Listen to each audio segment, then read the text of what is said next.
ধর্ষণ চেষ্টা মামলা প্রায় হয়ে থাকে।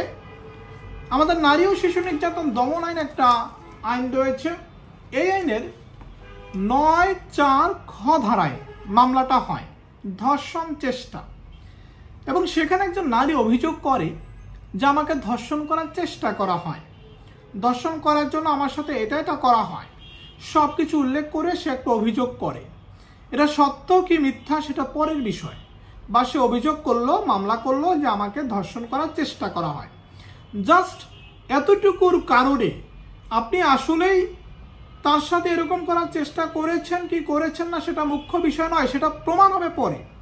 বাট এই ৯(৪) খ ধারা যদি মামলা হয় তখন দেখেন আপনার কি সমস্যাটা হচ্ছে।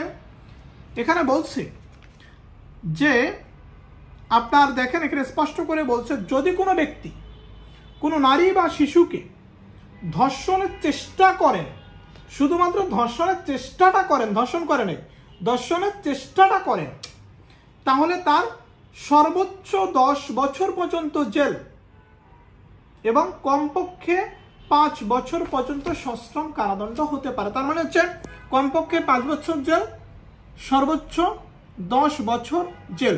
আপনার নামে কেউ যদি মামলা করে ধর্ষণ চেষ্টা, সেখানে প্রমাণপত্রের পরের বিষয়, বাট আপনার নামে যদি মামলাটা হয় তাহলে কিন্তু আপনার জন্য বিপজ্জনক। কারণ এই মামলাতে শাস্তি হিসেবে কিন্তু কমপক্ষে 5 বছরের জেলের কথা বলেছে এবং সর্বোচ্চ 10 বছরের জেলের কথা বলেছে।